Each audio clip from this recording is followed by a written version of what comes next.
Document সেটআপের colour সম্পর্কে আমরা বুঝলাম যে এখানে আরজিবি এবং সিএমওয়াইকে, শুধু তাই নয়, আমরা ডকুমেন্ট সেটআপের আর কিছু বাগ এখানে ফিক্স করব। সেজন্য আমরা অবশ্যই ফাইল এবং নিউতে যাওয়ার পর আমরা এখানে কাস্টম নতুন একটি নাম দেব, বাগ ফিক্স। অনেক সময় এরকম হতে পারে যে আমরা ওয়েব সিলেক্ট করেছি এবং ওয়েব সিলেক্ট করার পর আমাদের এখানে আরজিবি কালারটি সিলেক্ট রয়েছে, কিন্তু আমার ওয়েবের প্রিন্টিং ডকুমেন্ট তৈরি করার জন্য আমরা ইচ্ছা করলে এখান থেকে সিএমওয়াইকে চেঞ্জ করতে পারি। যখন আমরা সিএমওয়াইকে চেঞ্জ করব তখন এখানে একটি বাগ চলে আসবে, যেমন অবশ্যই আমরা বুঝতে পারছি যে এখানে আমাদের ওয়েবের জন্য কম্প্যাটেবল কালার মোড সিএমওয়াইকে নয়। এজন্য অবশ্যই যদি এরকম ধরনের কোনো ভুল হয়ে থাকে, সেজন্য আমরা ফাইল এবং নিউ আবারও দেখব যে আমরা এখন ওয়েবের জন্য একটি তৈরি করব।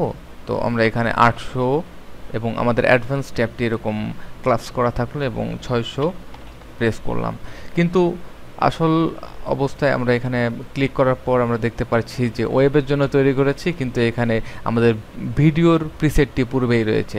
এ ধরনের ভুল হতেই পারে, যার জন্য আমরা কন্ট্রোল এন চেপে নতুন একটি ডকুমেন্ট 800 বাই 600 পিক্সেল হলে অবশ্যই আমাদের মনে রাখতে হবে যে এখানে আমাদের ট্রান্সপাইসি বা স্ক্রিন মোড এগুলা চেঞ্জ না করে আমরা সরাসরি এখান থেকে ওয়েব সিলেক্ট করলেই আমাদের মোডটি অটোমেটিক চলে আসবে।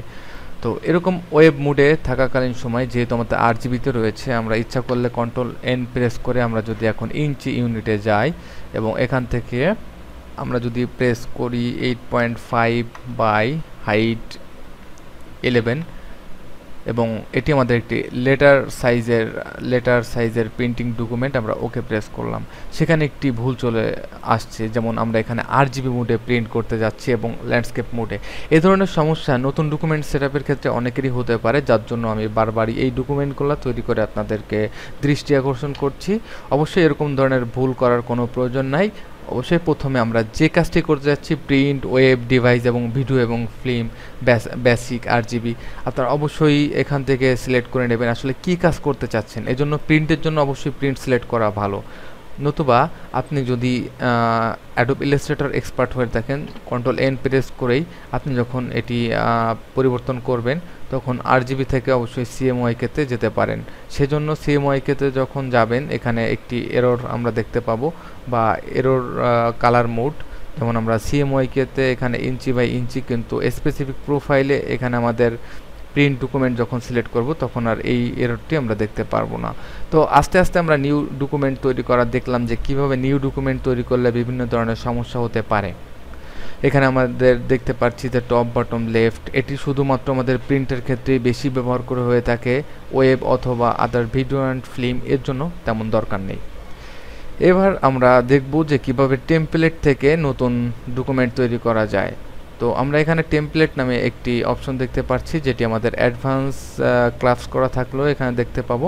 আমরা এখানে টেমপ্লেটে ক্লিক করব, টেমপ্লেটে ক্লিক করার পরে এখানে দেখতে পাচ্ছি কিছু প্রিসেট টেমপ্লেট রয়েছে, যেমন এখানে আমরা দেখতে পাচ্ছি ব্ল্যাঙ্ক টেমপ্লেট, এখানে আমাদের কিছু জাপানস টেমপ্লেট, এবং আমরা এখান থেকে ব্ল্যাঙ্ক টেমপ্লেটে যাওয়ার পর ইচ্ছা করলে, যেমন এখানে আমাদের সিডি প্রিন্ট আইটেম, এখানে আমাদের ব্যানার, এবং আমরা ব্যানারে ক্লিক করে নিউ প্রেস করার সাথে সাথে আমরা দেখতে পাচ্ছি বিভিন্ন সাইজের ব্যানার এখানে আমাদের নিউ টেমপ্লেটের সাথে সংযুক্ত রয়েছে।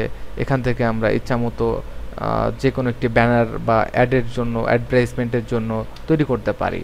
আমরা কন্ট্রোল এন নিউতে যাই, আবারও টেমপ্লেট, এখান থেকে আমরা দেখতে পাচ্ছি টি শার্ট।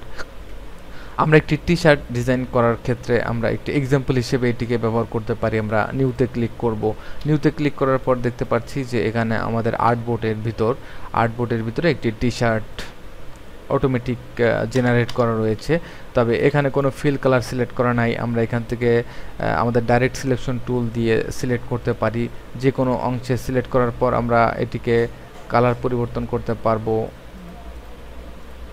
এবং এখানে আমরা জুম করে নিব এবং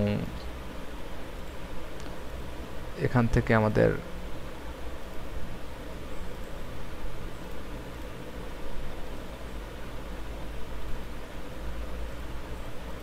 কালার পরিবর্তন করতে পারবো।